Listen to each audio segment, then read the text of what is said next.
জানিয়ে দিব এই মুহূর্তে পাওয়া গুরুত্বপূর্ণ আপডেট সংবাদের শিরোনাম। শুরুতেই থাকছে সংবিধান সংস্কারে কমিশনকে আজ মতামত জানাবে বিএনপি।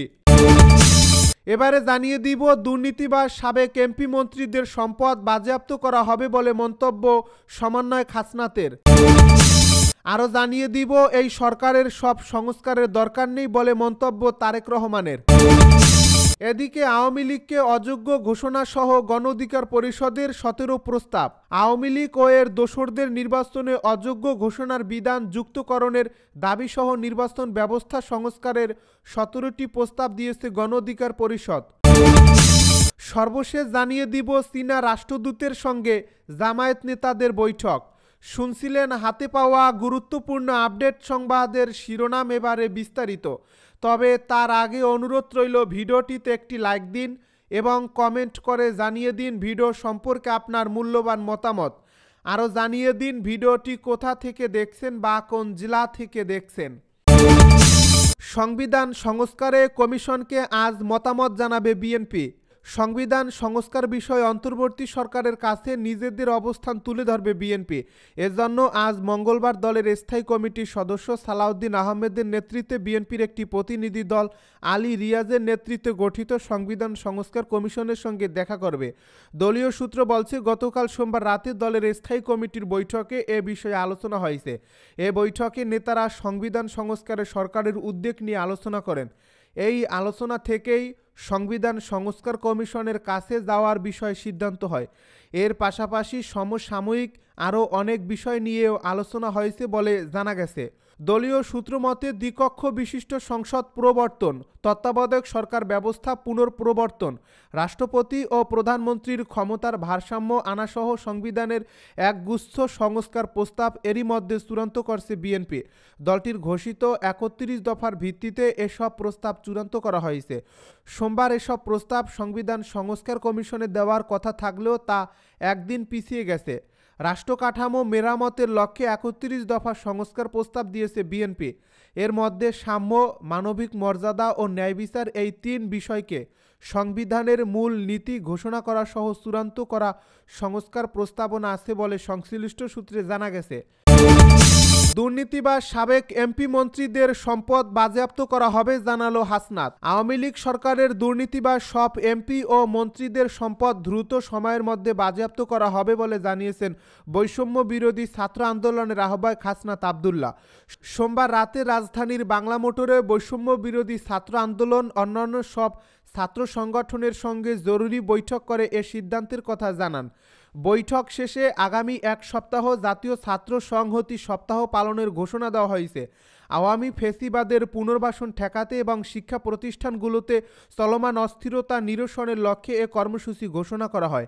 হাসনাত আব্দুল্লাহ বলেন, আমরা গত কয়েকদিন ধরে দেখছি আওয়ামী ফ্যাসিবাদের পুনর্বাসনে নানান ষড়যন্ত্র চলছে। এমনকি একই সময়ে বিভিন্ন প্রাতিষ্ঠানিক আন্দোলন শুরু হয়েছে। ছাত্র পরিচয়ে লুঙ্গি পরা ব্যক্তিরাও এসে শিক্ষার্থীদের পেটাচ্ছে, যাদেরকে যে কেউ দেখলেই বুঝতে সক্ষম তারা কারা। আমরা দেখছি রিকশা চালকদের আন্দোলনেও ছাত্রলীগ উস্কানি দিয়েছে এবং সহিংস পরিস্থিতি তৈরির চেষ্টা করেছে। তাই আজ আমরা সব ছাত্র সংগঠন একমত হয়েছি যে আগামী 1 সপ্তাহ আমরা জাতীয় ছাত্র সংহতি সপ্তাহ পালন করব। এই সরকারের সব সংস্কারের দরকার নেই বলে মন্তব্য তারেক রহমানের। এই সরকারের সব সংস্কার করার দরকার নেই বলে মন্তব্য করেছেন বিএনপির ভারপ্রাপ্ত চেয়ারম্যান তারেক রহমান।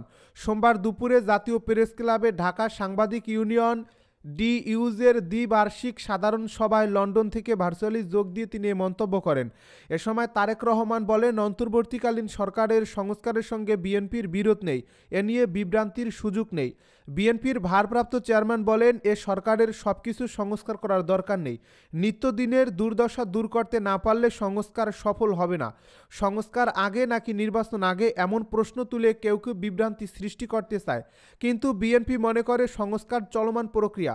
সাবেক স্বৈরাচারের পুনর্বাসন ঠেকাতে তাদের বিচারের মুখোমুখি করার দাবি জানিয়ে তারেক রহমান বলেন, স্বৈরাচারী শেখ হাসিনার সরকারের সবাইকে বিচারের মুখোমুখি করার উচিত।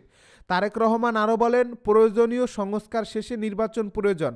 নির্বাচনে শুধু রাজনৈতিক দলকে ক্ষমতায় যাওয়ার চিন্তা করা যাবে না, বরং স্বৈরাচার ও ফেসিবাদ মুক্ত রাখতে হলে ভোটের অধিকার নিশ্চিত করতে হবে। ক্ষমতাসীনদের জনগণের কাছে যত জবাবদিহিতা থাকবে ততই সুন্দর রাষ্ট্র হবে। আওয়ামী লীগকে অযোগ্য ঘোষণাসহ গণ অধিকার পরিষদের 17 প্রস্তাব। আওয়ামী লীগ ও এর দোসরদের নির্বাচনে অযোগ্য ঘোষণার বিধান যুক্তকরণের দাবিসহ নির্বাচন ব্যবস্থা সংস্কারে 17টি প্রস্তাব দিয়েছে গণ অধিকার পরিষদ।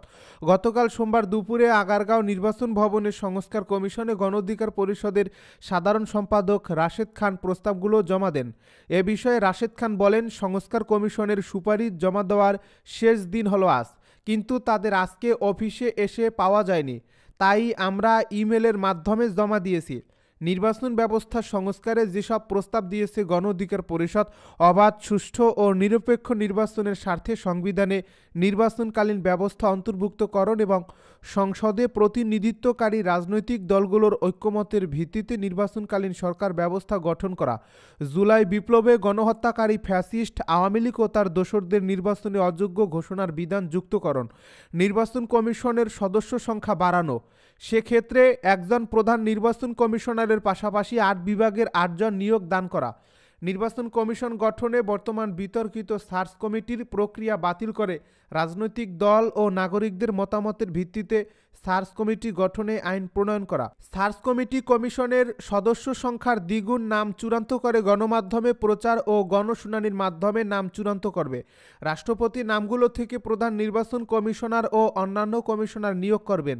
একই সঙ্গে রাজনৈতিক দলগুলোর মতামতের ভিত্তিতে নির্বাচন কমিশনের সচিব নিয়োগ, দ্বিকক্ষ বিশিষ্ট সংসদ ও উচ্চকক্ষে 100 ও নিম্নকক্ষে আসন 300, নিম্নকক্ষে সরাসরি ভোটে এবং উচ্চকক্ষে নির্বাচন অংশগ্রহণকারী রাজনৈতিক দলগুলোর প্রাপ্ত ভোটে সংখ্যানুপাতিক হারে আসন নির্ধারণ। চীনা রাষ্ট্রদূতের সঙ্গে জামায়াত নেতাদের বৈঠক। বাংলাদেশে নিয়োজিত চীনের রাষ্ট্রদূত ইয়াও ওয়েনের সঙ্গে বৈঠক করেছেন বাংলাদেশ জামায়াত ইসলামীর শীর্ষ নেতারা। সোমবার সন্ধ্যায় বারিধারার চীনা রাষ্ট্রদূতের বাসভবনে এ বৈঠক অনুষ্ঠিত হয়, তবে এ বিষয়ে উভয় পক্ষ আনুষ্ঠানিকভাবে কিছুই জানায়নি। এ বৈঠকে জামায়াতের আমির doctor Shafiqur Rahman, secretary general অধ্যাপক মিয়া গোলাম পরোয়ার, নায়েবে আমির ডাক্তার সৈয়দ আবদুল্লাহ মোহাম্মদ তাহের, সহকারী সেক্রেটারি জেনারেল রফিকুল ইসলাম খান, প্রচার ও মিডিয়া বিভাগের সেক্রেটারি মতিউর রহমান আকন্দ, ঢাকা মহানগর দক্ষিণের আমির নুরুল ইসলাম বুলবুল ও ঢাকা মহানগর উত্তরের আমির সেলিমউদ্দিন খান উপস্থিত ছিলেন। জানতে চাইলে জামায়াতের প্রচার ও মিডিয়া বিভাগের সেক্রেটারি মতিউর রহমান আকন্দ কালবেলাকে বলেন, সোমবার সন্ধ্যায় বাংলাদেশে নিয়োজিত চীনা রাষ্ট্রদূতের সঙ্গে বৈঠক হয়েছে, সেখানে দুই দেশের বিভিন্ন স্বার্থ সংশ্লিষ্ট বিষয়ে আলোচনা হয়েছে। প্রভু চিন্ময় দাস গ্রেপ্তার, যা জানালেন প্রধান উপদেষ্টার প্রেস সচিব। বাংলাদেশ সম্মিলিত সনাতনী জাগরণ জোটের মুখপাত্র ও চট্টগ্রামের হাটহাজারীর পুণ্ডরিক ধামের অধ্যক্ষ চিন্ময় কৃষ্ণ দাসকে গ্রেপ্তারের বিষয়ে অন্তর্বর্তী সরকারের প্রধান উপদেষ্টার প্রেস সচিব শফিকুল আলম বলেছেন, চিন্ময় দাস আটক হয়েছেন বলে আমরা জানি। তার নামে কোতোয়ালি থানায় একটি মামলা হয়েছে। সোমবার রাতে রাজধানীর ফরেন সার্ভিস একাডেমিতে সংবাদ সম্মেলনে তিনি একথা বলেন। প্রেস সচিব বলেন, এ বিষয়ে ডিএমপি কমিশনার আপনাদের জানাবেন। ডক্টর মাহবুবুর রহমান মোল্লা কলেজের শিক্ষার্থীদের সঙ্গে সরকারি শহীদ সোহরাওয়ার্দী কলেজ ও কবি নজরুল কলেজ শিক্ষার্থীদের পুলিশের ভূমিকা নিয়ে জানতে চাইলে শফিকুল আলম বলেন, আমাদের আইন প্রয়োগকারী সংস্থাগুলো অ্যালার্ট ছিল, কিন্তু পাবলিক এক্সপেকটেশনের কারণে আমরা আগের অবস্থান থেকে সরে এসেছি। পুলিশ লাঠিচার্জ করুক, এটাও সরকার দেখতে চায় না। তিনি আরও বলেন, আমরা মনিটরিং করছিলাম, সকালে একটা বাধাও দেওয়া হয়েছিল, কিন্তু আগের মতো ডিল বা দমানোর মতো কোনো পদক্ষেপ নেয়নি পুলিশ। যে ঘটনা ঘটেছে সেটা অনাকাঙ্ক্ষিত। এর আগে সোমবার বিকেলে শাহজালাল বিমানবন্দর থেকে চিন্ময় কৃষ্ণ দাস ব্রহ্মচারীকে গ্রেপ্তার করে মহানগর গোয়েন্দা পুলিশ।